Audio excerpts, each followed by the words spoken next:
Dragi gledalci, danes imamo zanimiv podcast iz mesta Struga, iz Makedonije. Z mano je Subija, domačin tukaj, in Arif. Arif je pa tudi domačin iz tukaj, v bistvu eni vasici živi tukaj le 10 km stran, ne? Drugače pa živi v Sloveniji in Subija sem spoznal tukaj in me je presenetil, kako lepo slovensko govori. In sem videl zelo razgledan človek in sem rekel, s tem bi jaz mogel narediti podcast, tako da sem ga prosil in je bil za to.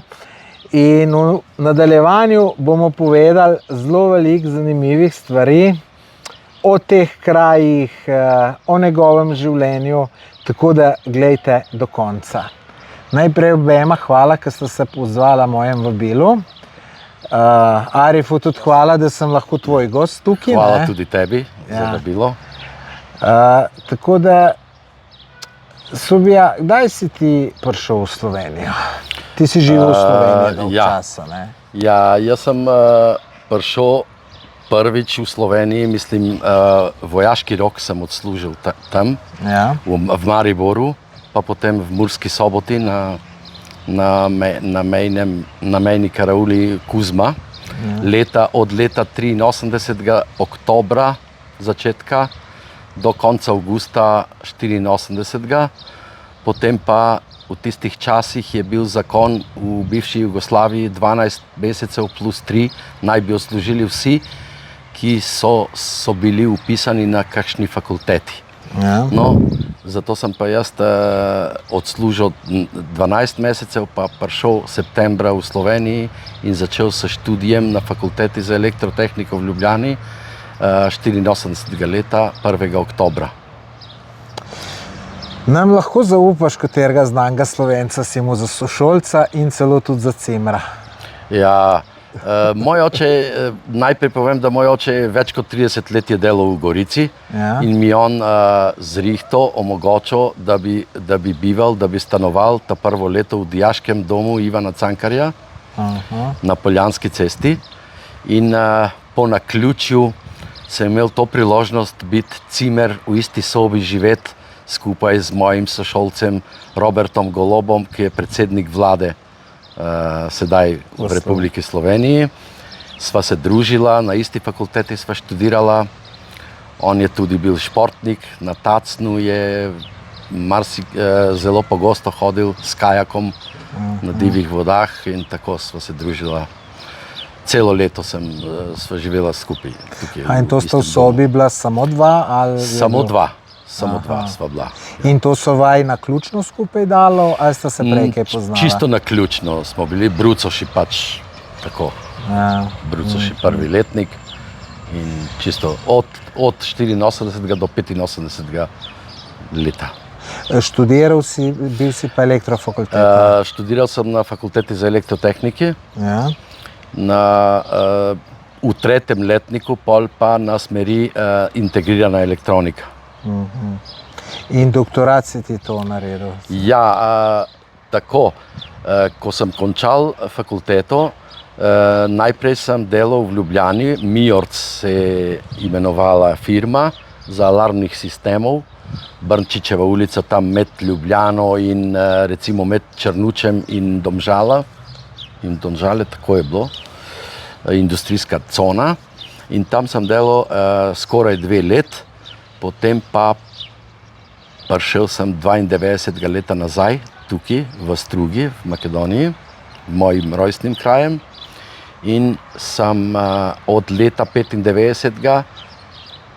Postavljen za stalni sodni tolmač za noseči slovenski jezik, ta prvi, za slovenščino, za angleščino in za nemščino v makedonščini in obratno pri okrajnem sodišču v Strugi. Do leta 2006, se pravi, 2006. sem upisal v Bitoli na tehnični fakulteti na smeri za grafično digitalno inženirstvo, magisterij. Magisterij je bil, tema magisterija, magisterskega dela je bila v zvezi z digitalizacijo in parcelizacijo nepremičnin.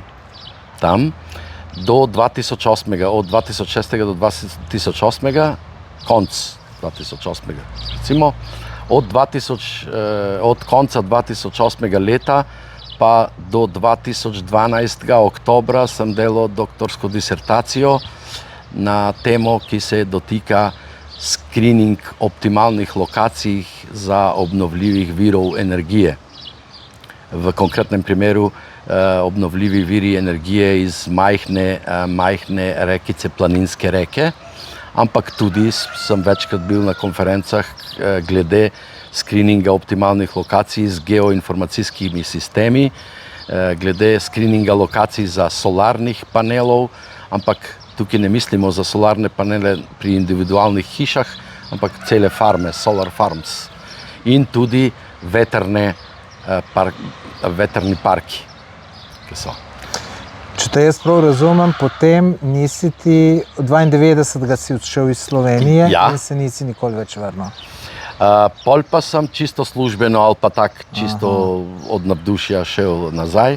Od takrat tukaj sem gradil kariero, še zmeraj mi dela pisarna za prevajanje tukaj v Strugi. Delam pa v službi, služba mi je pa v Ohridu, tam delam kot projektni menadžer v najbolj znanem festivalu Ohridsko leto ali pa Ohridsko poletje, Ohrid Summer Festival, ki je najbolj znan festival ne samo v Makedoniji, ampak tudi širše na Balkanu in traja največ, točno 40 dni. Tradicionalno se začenja 12. julija vsakega leta in traja in konc festivala je 20. avgusta. In delamo pa skozi celo leto. Kakšne imaš pa spomine na Slovenijo? Slovenijo počutim, če bom najbolj iskren, kot mojo drugo deželo. Tam sem pustil mojo mladost in imam najlepše spomine družbe s študentje, s prijatelje od očeta mojega pokojnega, z sošolce, zabave, študij, timsko delo in tako naprej. Kar pestro življenje. Pa tudi moram povedati, da vsakega vikenda smo hodili tudi v festivalni dvorani. Zdaj ne vem, če še dela, ampak to je kultna festivalna dvorana zraven gospodarskem razstavišču. No, preden sem začel hoditi tja vsak petek in soboto, sem tak z veseljem končal 2 tečaje, začetni in nadaljevalni tečaj plesni. Mislim, tako da to me je veselilo. Ja, pa kakšne punce spoznaš pri teh zadevah. Ja, se družiš pa mladi, pa tako. V tistem času Valentino diskoteka je delala v Tivoliju, takrat pravim. Z lastnikom diskoteke Valentino sem pa tudi naredil intervju. Super, ja. Tako je mu tudi zanimivo. Se še spominjam črno-belih tistih posterjev. No, jaz nisem nikoli bil, tako da ne vem, ampak verjetno, da je moglo biti zanimivo, ja. Arif, kako si pa ti prišel v Slovenijo? Jaz sem pa mladi otrok, 14 let. 14 let si bil star, ja. Isto Novi Gorici tam. Tam je moj brat delal v gradbeništvu in tako začel to moj. Super.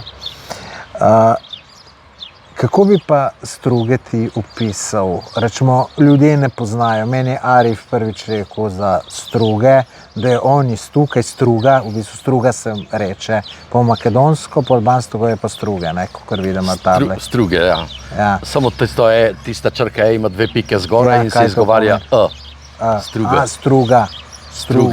Struga. Ja, tako se, kot No, jaz za Ohrid seveda sem velikokrat slišal, tudi bil že 2-krat prej na Ohridu, oziroma celo 3-krat sem bil, ja. Ampak za Struga pa nisem nikoli slišal, no pa sem prijetno presenečen, kako lepo mesto, čudovita ta reka, Črni Drim, lepe plaže, urejeno mesto, živo mesto, tako da sem zelo pozitivno presenečen. Ja, kar se tiče teh mest okoli jezera, 3 mesta so. Na makedonski strani so Ohrid in Struga. Ohrid je večje, nekoliko večje mesto in zato se imenuje Ohridsko jezero, in na albanski strani je Pogradec. Struga, če primerjamo pred enih pol stoletja, recimo pred 40-50 let, je bila bolj majhna, vasi so manj bile razvite, no v zadnjih par decenij, dekad, v zadnjih 30-40 let pa veliko je odšlo v tujino, pa se vidi ta sprememba drastična, da so veliko njih investirali v infrastrukturi, ne samo v vasih, odkot prihajajo, ampak tudi v samem mestu so investirali v biznise, v kafeterije, vse, kar je značilno za ojačitev turizma. In ta primerjava zdaj, če hočete tako primerjavo narediti, morate živeti tukaj skozi. In jaz jo občutim seveda, ker sem rojen tu, sem 60 let in sem zrastel zraven Črnega Drima in tako to čutim, to spremembo. Tisto pa, kar je tudi značilno, če primerjamo Ohrid in Strugo, Ohrid je sicer večje mesto kot Struge, malo večje, recimo za enih 10 000 prebivalcev. Struga pa ima veliko več vasi. Se pravi, okrog 50 vasi ima Struga in ne tako majhne, ampak del njih so z velikim prebivalcem, z velikim številom prebivalcev. Recimo Labuništa, odkot prihaja Arif, je okrog 9,5–9,000 prebivalcev. Ki stalno živi, ali kako? Ja, ki stalno živi Arif. No. Ja, mislim, 9,000 prebivalcev je, ki stalno živijo, sem zdaj jih je pa zelo veliko več, ki pridejo iz tujine. Zdaj jih je 9, po zimi pa lahko jih je 6, ki so odsotni. No, tudi moram povedati, da moji starši tudi izhajajo iz Labunište, tam, kje je Arif. So se preselili, pa moj stari oče se je preselil leta 59 v Strugi. Tako. Kako pa vidiš turizem tukaj in v Strugi in na Ohridu? No, na Ohridu, če govorimo za Ohrid, je klasični turizem. Prihajajo iz celega sveta turisti, bi radi ogledali samo mesto, ker ga imenujejo sicer kot Balkanski Jeruzalem. Ohranjeno ima jedro starega mesta, veliko cerkve iz bizantijskega časa, se pravi srednjih stoletij, od 11. stoletja pa vse do 19. stoletja. Tisto, kar je značilno za Ohrid, poleg cerkve, so tudi hiše iz konca 18. in začetek 19. stoletja, tipične hiše z veliko število oken in ki so naddane nad cesto v starem mestu, se lahko vidijo, in je ohranjeno staro jedro in seveda je za marsikaterega iz tujine zanimivo. No, tudi Struga, če govorimo za Strugo, poleg reke, ki izteka iz jezera, prvično, pred kakih 50–55 let, je bil načrt, da bi 3 rekice iztekale iz jezera, da bi to bilo kot kanalčke, ampak pol pa so se, ne vem, iz katerih razlogov premislili, pa je ta reka, ki zdaj obstaja. Samo jedro staro pa je bilo prej zelo zanimivo in znano po tako imenovanih struških kepencih. Struški kepenci, se pravi tiste stare struške hiše, ki tam v središču mesta, v stranske tiste bolj ozke ulice, se dajo še kakšne hiše ohranjene pogledati. Bila je tudi Saad Kula, ki zdaj ne obstaja tam zraven pošte. Ohranjena je pa gradska džamija z donacijo in s pomočjo turške organizacije Tika je bila restaurirana. Zdaj pa obstaja tudi Amam, turški Amam, to je iz otomanskih časov, se pravi od nekje od konca 15. stoletja pa vse do začetka 20. stoletja, recimo. Če sam pogledam, če vse dobro dela, si tu pol ven vrgo dela. Super. Sorry. Zakaj pravijo Ohridu Jeruzalem? Zaradi arhitekture, pa ulic, pa to?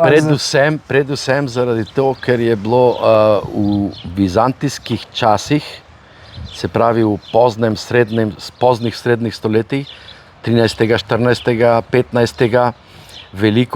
veliko cerkev je na Starem mestu in okolici in eni pravijo, da je to mesto 365 cerkev, se pravi za vsak dan po ena cerkev. No, pravzaprav danes lahko vidite enih par deset v Starem mestu, največja pa je Sveta Sofija iz 11. stoletja. To je ta tik ob jezeru? Ta tik ob jezeru se imenuje Sveti Jovan Kaneo, ki ima čudovit razgled na jezero. In to fotografije. Ta največja je pa spodaj in tam se održujejo tudi glasbene koncerte, resne glasbe. Recimo glasbeniki pridejo in tu održijo, ker je akustika zelo čudovita notar v sami cerkvi. Arif mi je rekel, da večinoma turistov, oziroma ne večinoma, skoraj vsi, da pridejo v Ohrid, da v Strugo, redko kdo. To, zakaj misliš, da je tako? Ja, Ohrid je marketinški bolj pokrit, to je gotovo. Mogoče tukaj kakšen vpliv ima tudi delna ohranjenost stare arhitekture v Strugi, kjer je več jih je novih gradb, novih stavb. To pa ne zanima prav gotovo tujih turistov, ampak je pa nekoliko bolj poceni življenje v Strugi. Če rečem nekoliko, mogoče 10% recimo. Zdaj pa glede turistov, v Strugi je rata gužva največ 90 skoraj odstotkov iz samih zdomcev, ki prihajajo iz tujini in prihajajo največkrat od začetka julija pa tukaj so do konca avgusta recimo. Zakaj v tem času? Zato, ker tradicionalno organizirajo ohcete, zaroke, poroke in vse te reči glih v teh 2 mesecev. Ne samo plaže, ampak tudi take družinske, tradicionalne veselje. No, sam mene, če vprašaš kot zunanjega opazovalca, tukaj zdaj, ko sem v Strugo prišel, tole, ko vidiš ob reki, ko se ljudje kopajo, mislim, tega v Ohridu ni, ne vem, in tudi plaže tam so zelo lepe, ta reka naredi pa še nekaj posebenega, je res en tak veselje, skačejo z mostov, vse posod, mislim, prav lepo videti, no, tako da... Ja, to je pa zagotovo avtentično, originalno za Strugo. Tega ne morete videti v Ohridu. Kar se tiče pa plaže, Struga, veste kako je, na severni strani Struge je Struško polje. Se pravi, je to bolj ravnica in samo jezero na obali od vasi Kališta, ki je 4,5 km iz Struge ven, pa proti Ohridu je do enih 5 km, je bolj ravničarski del jezera in ni tako globoko kot v Ohridu. So večje plaže, so bolj peščene in je prav za uživati. Reka pa je, sama reka Črni Drim pa je storija zase. Mislim, to je čudovito lepo. Tudi zakopati, še zlasti zato, ker je voda zelo čista.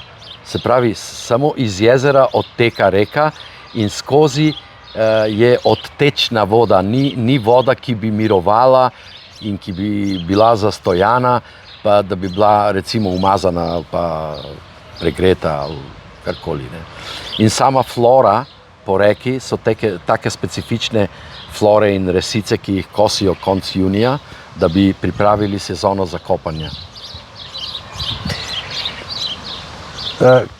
Kaj bi bil glavni, mislim, lahko našteješ par stvari, zakaj se Slovencem splača priti v Strugo? Strugo, ja. Splača se priti zato, ker je nekaj dobro, lepo doživetje je. Ta prvi faktor, lepo doživetje, ljudje so gostoprimni, gostoljubni, ni tako drago za slovenskega standarda. Veliko sončnih dneh je, klimatski ustreza tudi za bolj, ne bi rekel stare, ampak bolj vzrastne osebe ali pa upokojence. Je tiho, še zlasti v času maja, junija ali pa septembra, oktobra je zelo tiho, zelo lepo. Tudi za sprehajati, tudi za sončati. Ni nujno, da se kopajo, ampak je zares prijetno. Pa tudi je pestro zanimivo, ker je zelo blizu sam Ohrid. 14 km je Ohrid, vasi so zanimive na jezerski obali. Meja je zelo zraven, blizu 12 km je albanska meja. Ni kot prej, recimo kot pred 20 ali pa 30 leti, zdaj veliko lažje laufa cestni promet, mejni prehod je aktiven, pa lahko si popestrijo same počitnice z kakšnimi turami okrog jezera, tudi na albansko stran, na makedonsko stran. Tisto pa, kar ponuja tudi, ni tako daleč, recimo obiskati Bitola ali pa Kruševo. In tako da geografsko gledano, Mavrovo tudi ni daleko, ni veliko daleč, 105 km. Slovenci so znani smučarji, pa je za uživati tam. Tudi jaz sem naučil malo v Sloveniji smučati, pa sem do 2015 redno hodil v Mavrovo. Ja. Mavrovsko jezero, tudi poleti je lepo, po zimi pa za smučati, poleti pa za kakšen ribolov, pa za uživanje, pa trekking malo po hribih in tako. Ja, to si pozabil izpostaviti. Slovenci radi v hribe hodimo, ne? Ja. In tukaj imate zelo lepe hribe. Mi smo včeraj bili, ko nas je Arif pelal. Kako se imenuje to, ta... Aha, ja, včeraj ste bili, vrh se imenuje Strižak, višina je 2240, tak nekje okrog, ja. 30 ali pa 40, 2240. Sama planina, planinski venec se imenuje Jablanica. In to seže od začetka albansko-makedonske meje pa okrog 40 km proti Debru. Debar pa je oddaljen okrog 50 km iz Struge na severni strani. In tako da je čudovito, ne samo ta vrh Strižak, najvišji je Črni kamen. Črni kamen se nahaja nad vasi Vevčani in ta je pa najvišji 2257 metrov. No, pokrajina je fenomenalna, jezera, res je fenomenalna, no, tako da sem izredno užival. Če mu več časa, bi sigurno šel en dan planinart, ne, bi šel na eden ali pa celo dva tista vrhova, ker prideš tudi zelo visok, v bistvu z avtom lahko prideš okoli do 1800 metrov. Ne. Tukaj na Jablanici z avtom se da priti 1420, Gorna Belica, in od tam nekje okrog 3 ure in 10 minut, 3 ure in 15 je za hoditi do samega vrha Črni vrh. Kar se tiče pa Strižaka, lahko prideš do 1650, 1700, ki so labuniški bačila, tam ovce, ki držijo, ki ste bili, in od tam pa se da prideti za enih 2 ure in pol tako do samega vrha Strižaka, pa pol pa po samega roba vrhov lahko pridete razgledati tudi ta majhna jezera, Mala Lokva, Velika Lokva v Labuništi in v Podgorci, ki je Podgorečka Lokva, kar je največje planinsko jezero. Skratka, to je čudovito. Če pa greste v Galičici, lahko pridete na 1610 metrov, Lipova livada, in od tam nekje 2 ure in 15 minut do samega vrha Magaro, ki je 255 nekje visok. Galičica, to je tam med Prespanskim pa Ohridskim jezerom. Prelaz, ne, se gre z avtom tudi. Sam prelaz funkcionira in je čudovit poleti. Po zimi pa ni funkcionalen, ker je preveč snega. Tukaj je tudi, Arif mi razlagal, da je zelo veliko snega. V hribih mislite? Ja. Zna se zgoditi, da pade 1,5 do 2 metrov tam na višini od 2100-2200. Zanimivo, ne? Zato pa poleti je sam planinski venec Jablanice zelo bogat z vodo. Odkje pa ta gostoljubje, ki ga imate tukaj? Ker to sem tudi jaz ugotovil. Ne sem tukaj, ker smo sami hodili tudi danes zjutraj, ker sem šel na kavo, pa me je natakar vprašal, iz kje sem, pa sem rekel Slovenije. Se mu je kar nasmejalo, ko je videl, da sem turist, ne. Tako da se strašno dobro počutim. No, pa ne samo med tem, ki jih Arif pozna, tudi tako, čist neki X človek, ne. Odkje je to tradicija ali kako? Ja, to je 100-letna tradicija, mislim, čez 100 letih je vzgajana tradicija med ljudmi, med različnimi ljudmi, tudi med Albance, Makedonce, Turke, torbeškega prebivalstva. Kdo je to torbeško? To je v bistvu, mi spadamo v to prebivalstvo, ki govorimo makedonščino, smo pa z islamsko religijo. Aha. Sem kaj ste vi pol Albanci ali niste? Ja, nekateri od nas se deklarirajo kot Albanci, nekateri kot torbeši, tako različno. Aha. Ti se kako deklariraš? Kot torbeš. Kot torbeš. Ja. Aha. In potem kaj, vsi v tisti vasi, kako se že imenuje? Labuništa? Labuništa so pol torbeši. Deklarirajo se 80% Albanci ali 70%, recimo, mogoče Turki se deklarirajo nekih 10%, ampak zame, po mojem mnenju, v moji glavi so vsi isti. No, meni je bilo tudi zelo zanimivo to, kar mi je Arif povedal, ne, da tukaj ljudje zelo veliko prispevajo za skupnost. Tista asfalt gor, ki so ga naredili proti planini, ne, so prebivalci naredili, ne, Arif. Pa ta neki neobvezen davek imate, 2% pa pol, ki ga daste pomoči potrebnem.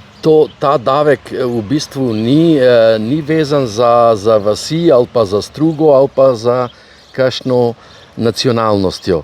Ta davek je zgolj verski davek in en od petih principih pravilnega prakticiranja islama.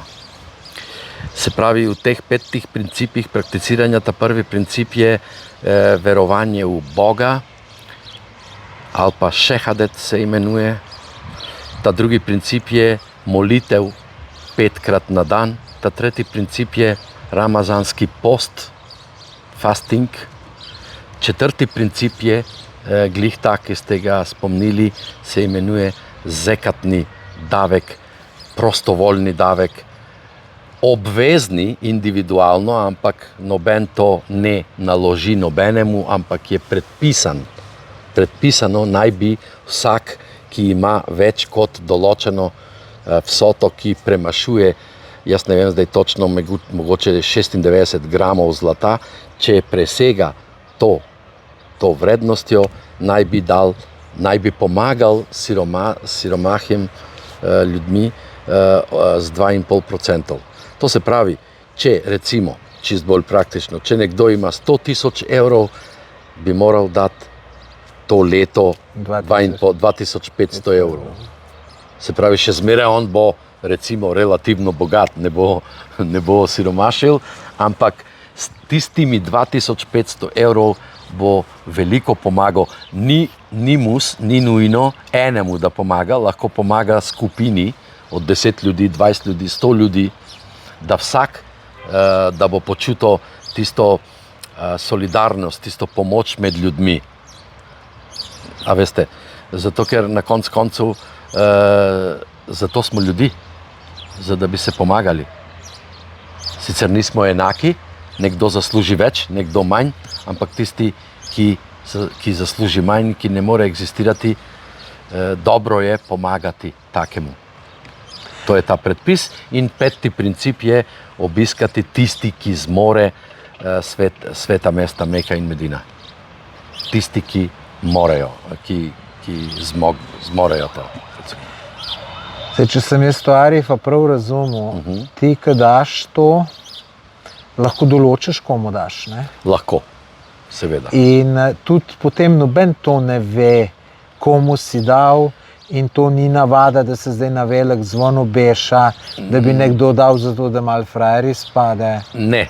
Najboljše je, če daste in če ste anonimen. Se pravi, cilj tega pomaganja ni osebni marketing, da boste ratali popularna oseba ali pa ne vem, kdo sem jaz v tem smislu. Cilj je enostavno pomagati tistimi, ki ima potrebo nujno od tega ali pa ki je ogrožen. Lahko se zgodi marsikdo, da je ogrožen, pa ti veš, kdo je, pa mogoče mu ne veš niti ime, kako se imenuje, ampak hočeš mu pomagati in dovolj je samo, če on želi to sprejeti in to je dovolj. Kako pa na to gledate, rečemo prves pa na splošno v islamu, ne vem, mlad človek, zdrav, sposoben delati, pa noče delati, se pravi po domače povedano, da je len. Je tak tudi upravičen do tega? Ne, ni upravičen. Ko rečemo ogroženi, zares ogroženi, recimo imamo kakšne vdove z otroke, ki je umrl recimo po kakšni slučajnosti soprog, pa se ni ponovno poročila zaradi otroke, pa nima recimo rešenega stanbenega vprašanja in hoče enostavno izpolniti minimalnih pogojev za življenje. No, sej tukaj, kakor jaz opažam, pa to znam opaziti, to sem prepričan, tukaj ste zelo delaven narod. Zelo delaven narod, to se vidi. Tudi kako ima vsak urejeno in tudi tukaj, ko vidiš, ko te zdomci pridejo, so vsi kar dobro situirani in tam v Nemčiji nekdo ne daje plačo brez veze, po mojem morajo zelo delati. Prav gotovo. Tako da... Ja, tradicionalno tukaj že od majhnih nogah, recimo, to Arif boljše mogoče je počutil na svojo kožo, od majhnih nogah, recimo še zlasti ne samo v Strugi, v okolici, že od 10 let, 12 let, skupaj z staršimi pomagajo, se učijo tistih veščinah, recimo gradnje ali pa take raznih poklicev in hočejo biti enostavno pridni. Seveda, gredo, marsikdo od njih gre po zahodnem svetu, zaradi tega, ker je bolj plačan je in še zmeraj normalno misli na rojstni kraj, investira v rojstni kraj, ampak sploh ni len. Vsak, skoraj 90%, več kot 90% so zelo brihtni, zelo delovni, sposobni, motivirani, bi rekel. No, za delovni bi jaz kar rekel 98%, tako, kakor je videti. No. Kako pa gledaš na to, rečemo, ne vem, da vam, se to tudi nam, rečemo, da Evropa v narekovaju krade najboljše kadre, neki inženirji hodijo gor delati, vi jih tukaj šolate, potem grejo pa gor delati in gor davke plačujejo, pa vam tudi neki doktor, vam tukaj fali, ker je šel nekdo v Nemčijo delati. Kako pa to gledaš? Ja, to je fenomen, ki je prisoten ne samo v Makedoniji, bi rekel, ampak tukaj na Južnem Balkanu bolj prisoten. Ne bi rekel, da gre za krajo kadrov, enostavno gre za pomanjkljivost visokostrokovnega osebja na zahodnem svetu. Pomanjkljivost. Ta pomanjkljivost manjka jim, ja. Se pravi, rabijo. Zakaj pa rabijo, to je drugo vprašanje, to je mogoče bolj sociološko vprašanje, pa je povezano tudi z natalitetno stopnjo, recimo. Znamo dobro, da zahodni svet natalitetna stopnja ni tako velika, celo negativna v kakšnih državah je, da bi bila pa nič, bi mogla vsaka družina v povprečju imati 2 otroka, če pa ima enega, to je minus, negativna in morajo od nekje vlečiti.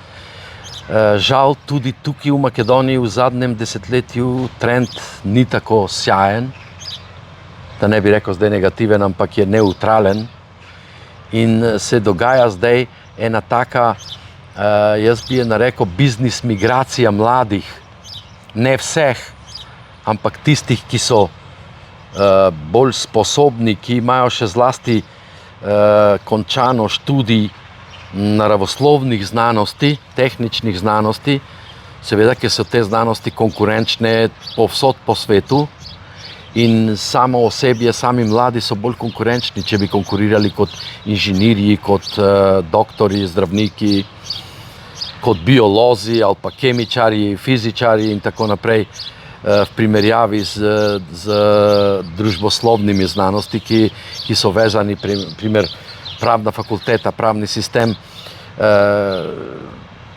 v vsaki državi je lahko različen. V marsikakšnih stavkih. Gradbeni inženir ima pa isto delo. To pa ima isto delo, tudi če gre. Statiko je povsod isto. Povsod je isto, tudi če gre v Kanadi, v Ameriki, v Avstraliji, ne samo po Sloveniji.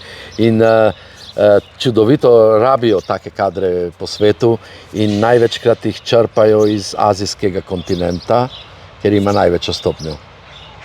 V resnici največjo stopnjo natalitetno, to pa pomeni največ mladine.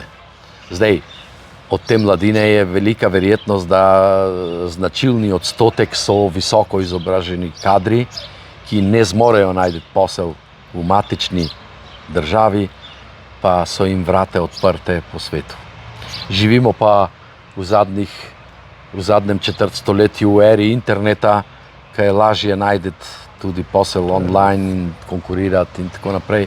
Se pravi, sam internet je predstavil in predstavlja še vedno svet kot ena globalna vas, bi rekel.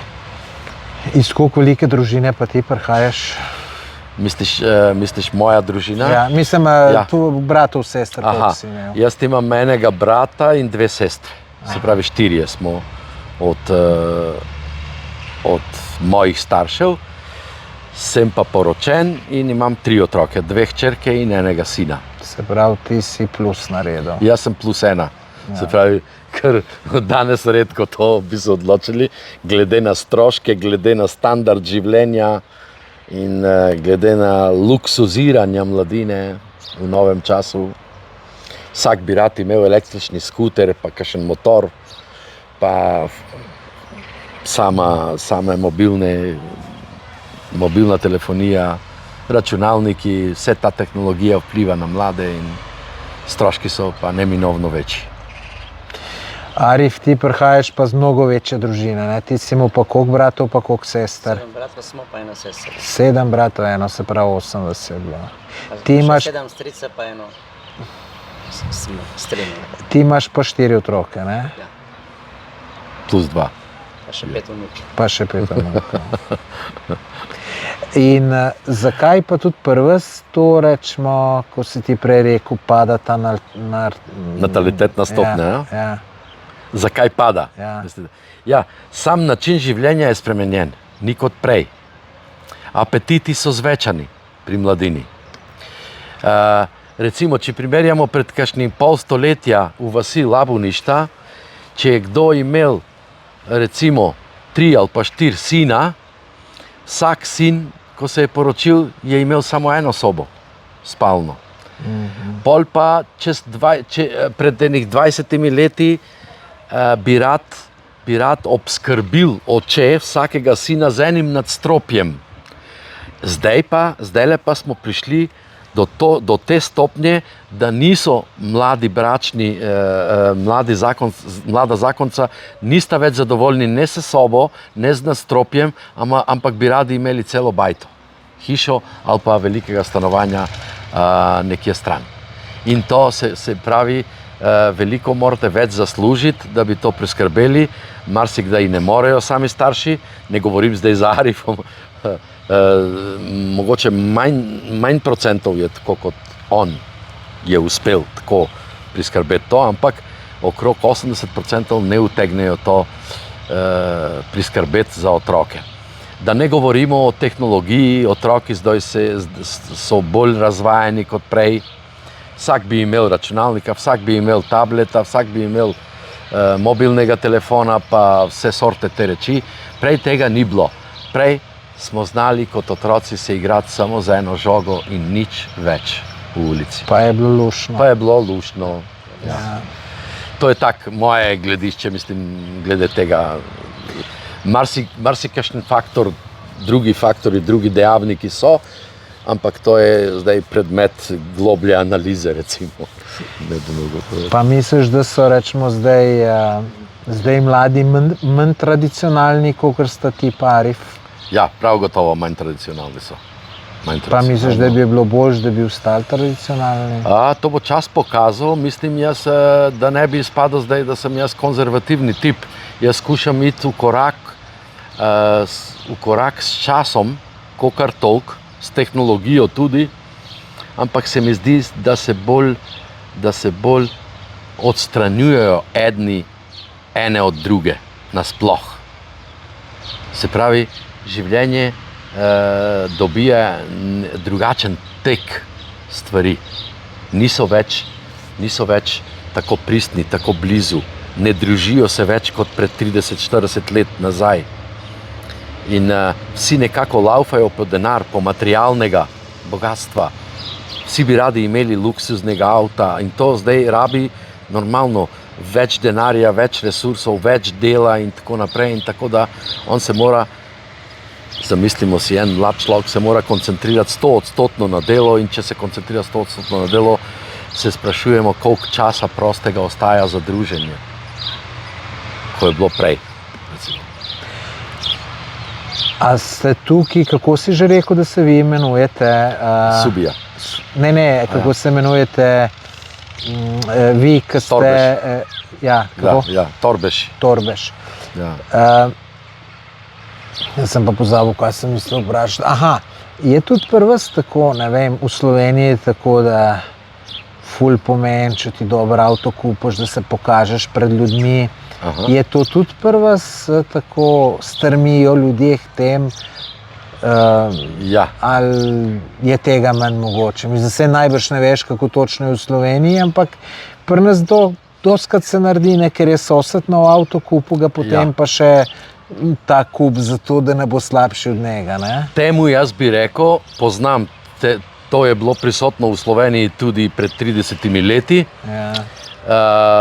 Se pravi, če je sosed kupil Alfa Romeo, jaz moram kakšnega Mercedesa, to je, jaz bi rekel, tekmovalni sindrom. Sindrom tekmovanja med ljudmi. In glih ta sindrom jih bolj loči ljudje, kot jih zbližuje. To je res. Ker morajo več delati, da bi dosegli ta cilj. In nekako v mentalnem kodu je to vpisano tudi pri nas, mogoče majčkeno bolj izraženo kot v Sloveniji, ta tekmovalni sindrom, ta self-marketing, bi rekel, da bom paradiral z avtom, da bo videli ljudje, kdo sem jaz, da bo rekli, evo, ta je ta, pa ta dela to, pa je zelo uspešen. In jaz ne gledam na te stvari tako, poskušam gledati čisto normalno na vsakega človeka, poskušam občutiti predvsem dobroto obnašanja človeka, stališča njegovega do mene, človeka do človeka, ne pa materialnega. Seveda, vsaka čast, če je zaslužil. Spoštujem to, ampak ne pridam veliko pomembnosti tega. Če pa bi primerjal, imam brat od moje žene, živi na Danskem že več kot 34 let v Kopenhagnu, pa večkrat grem tja. In je čudovita razlika tukaj, lahko v Strugi vidite kakšno močnejše in dražje avto, športno kot v Kopenhagnu. Pa govorimo za Dansko, ena od najbolj urejenih držav sveta, ker sociala skoraj perfektno funkcionira. Se pravi, če kupite recimo kakšno bolj poceni avto, ja, to je vaša potreba in davke niso velike.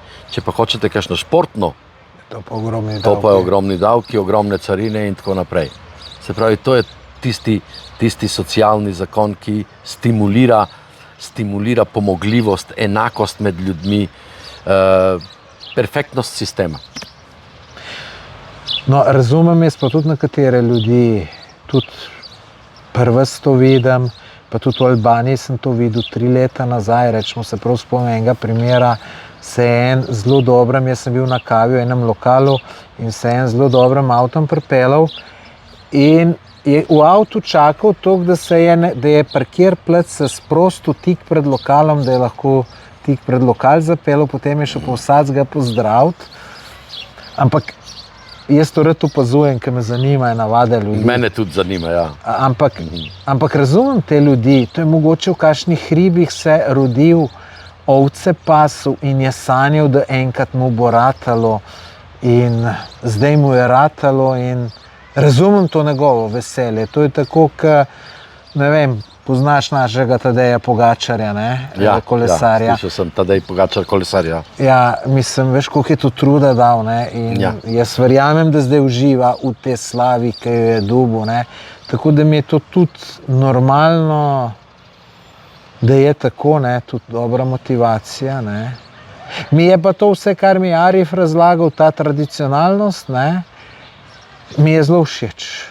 In starejši, ki sem bolj mi je všeč, no, tako da mi je škoda, ker sem bil mlajši, da mi to kdo ni povedal, ne, tako da... Ja, to je dobro, da še zmeraj je ohranjena tradicija v globali, mislim, vsaj v našem kraju, da se držimo nekako skupaj.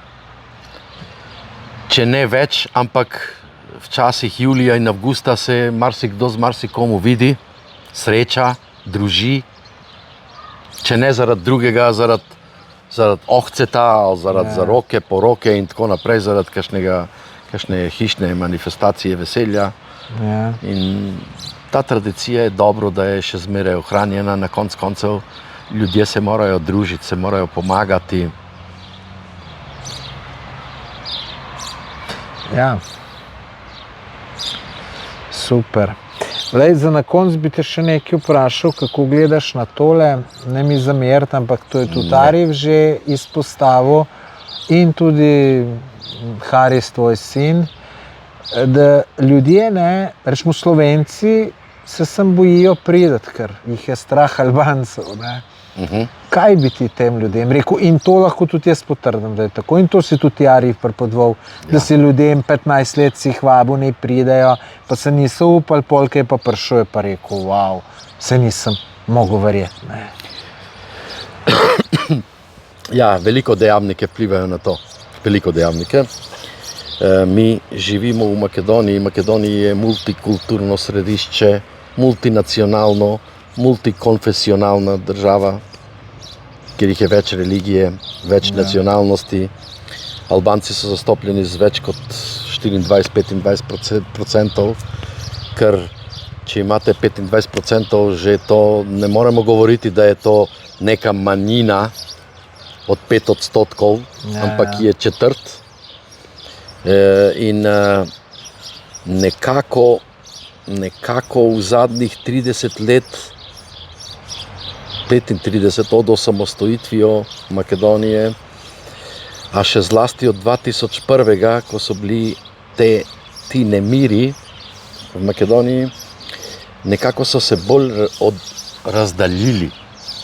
Ne vem točno povedati, mogoče vplivala verska podlaga, nacionalna podlaga, jezikovne barijere, ker albanščina in makedonščina sta kompletno različna jezika. Albanščina spada v romansko skupino jezikov, makedonščina v slovansko skupino.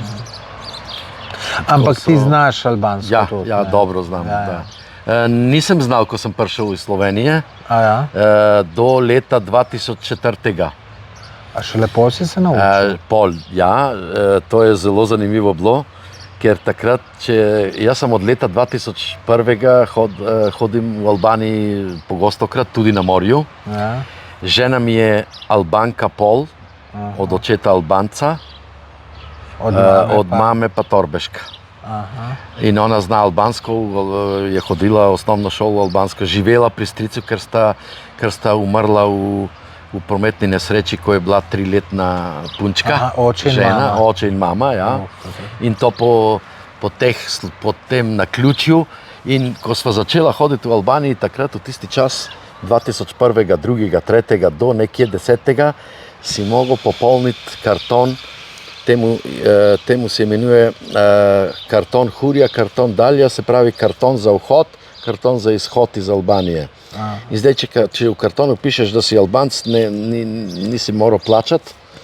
Če pa ne pišeš, to si moral plačati, ne vem, 2001, 20 mark, pol 10 €, kako je bilo, sem pozabil, več kot 20 let je minilo. In pol sta bili vsi Albanci. No, in jaz sem pisal tam v kartonu, da ne bi plačali, ampak jaz sem za volanom in čakal žena, da komunicira tam na šalterju. Oni pa tradicionalno pri nas, on skozi gleda vame in nekaj sprašuje mojo ženo. Jaz gledam in pol, končuje s potnimi listi, s kontrolo, vse to, v redu, gremo noter. Kaj pa je govoril zdaj ta policaj noter s tabo? To. Ma pusti ga, pravi. Ne, čisto me zanima. Kaj ti je rekel? Je rekel, kdo pa je ta tam za volanom? Moj mož, pravi žena. Zakaj pa on ne pride ven, pa tebe pusti? No, to je ta tradicija, značilnost. Se pravi, mora mož iti ven. Jaz pa nisem imel poguma iti ven, zato ker nič nisem vedel, samo hvala lepa, fali mi derit. No, pol pa to me je motiviralo nekako 2003 ali 2004. Začetni tečaj sem končal v 4 mesecev, pol nadaljevalni tečaj in pol non-stop zaradi komunikacije v agenciji za prevajanje, ker več kot 70% je Albancev, klientela. Oni pol na začetku so mislili, da sem jaz hodil v šoli, da bi zdaj, ne vem, potegnil biznis od njih in tako naprej. Ne, čisto zase sem rekel individualno, ko grem čez mejo, sosedna država, da se ne počutim tak mal zbranega. In zdaj dobro komuniciram. Pisava ne, zato ker slovnica ni tako lahka, moram povedati, albanski jezik, ampak za pogovarjanje, komunikacijo čisto dobro komuniciram. Večkrat hodim tudi na workshopih v Kosovo, v Albaniji, na konferencih v Tirani in tako da tudi se družim z akademskimi krogi in tako da dobro se počutim, da jih razumem. In to je dober občutek. Pa tudi pišem maile tako, ne tak dolge tekste, ampak kakšne maile in to, komunikacije in to, nimam problemov, ne. No, malo smo zašli, nisi še odgovoril, kaj bi sporočil Slovencem tistem, ki jih je strah sem priti, zato ker so tukaj Albanci. Ja, naj obiščejo, Struga je prelepa, ne samo Ohrid, celo jezero je lepo, naj bi prišli, naj se ne obremenjujejo s takimi reči, ne vem od koga oni so slišali, da tam je nevarno, da tam te pokradejo in še marsikaj. Sploh tega ni res, lahko Tomaž tudi potrdi. Jaz se ne počutim tukaj. Mislim, štandard... V Ljubljani je siguren veliko bolj nevarno kot tukaj. Ljudje so gostoljubni, njihov štandard je kar v redu, tako da ne rabijo niti biti nasilni, čisto nasprotno, so druželjubni, prijazni, marsikaj bi lahko vam pokazali in tako. Jaz bi jim toplo priporočal, da pridejo. Meja je zraven, lahko malo izpitajo tudi Albanijo kot sosedno državo, pa vidijo tam, kako je infrastruktura, kako je morje, Pa tudi v Makedoniji tukaj zraven in Struga, in Ohrid, in Bitola, in Kruševo, in marsikje. Pa narava, pa hribe in da ne naštevam zdaj. Veliko je tega, ki bi lahko doživeli in zagotovo tudi, če bi odsedli tukaj enih 2 tednov, zagotovo in trdim, da jim ne bo dolgočasno. Se popolnoma strinjam, kar si povedal. Lahko pa še dodam, da verjetno je to čist človeško, da te je malo strah, ne. Jaz kljub temu, da sem prepotoval že več kot 50 držav, ne, pa sem tudi na začetku mu strahove iti, ne. Tudi zdaj, če sem še čisto iskren, v Južni Ameriki sem 3-krat bil, ampak že vse več kot 20 let nazaj in se zdaj že dlje časa pripravljam, da bom spet šel. Me je malo strah, je malo več kriminala pa tega, ne. In grem potem raj v Azijo, zato ker sem že tokrat bil, pa sem navajen, pa se mi zdi veliko bolj domače.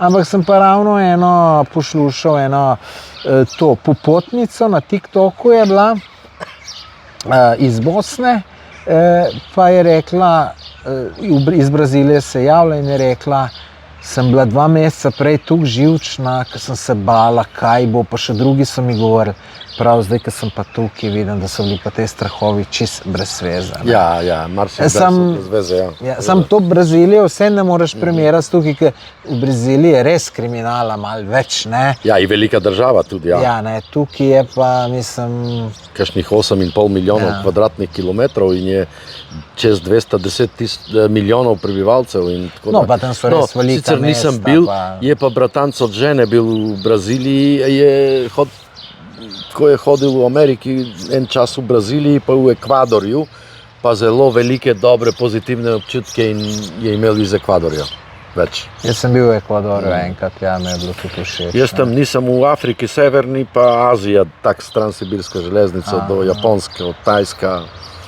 na Tajlandu, Tajska, Kitajska, 2 meseca in tak. Super. Ja, než, dragi gledalci, če ste mal popotniki, avanturisti ali pa niti ni nujno, da ste to. Pridite sem na Ohrid pogledat, tudi če boste šli v Ohrid, pridite Strugo pogledat, ker tole vam povem, tale reka, to si tudi pogledajte vse moje posnetke na YouTubeu, kako je tukaj lepo. Tale reka res naredi svoje in mesto je lep in čist mesto je, kako je urejeno, to mi Arif podvol, kako komunala to posprav in to res zjutraj, ko greš, to je čisto, to ni enega papirčka nikjer, tako da to je. Jaz se vam obema zahvaljujem, te Arif, ki si me sploh sem povabil, da sem sploh tukaj prišel, če ne bi verjeten.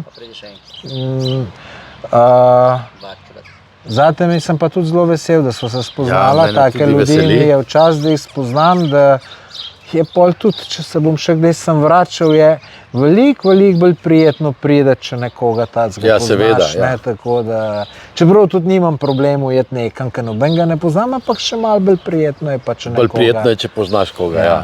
Ja, zmeraj si dobrodošel. Hvala. Če pa prideš v Slovenijo, se pa seveda javi. Ja, upam, ja.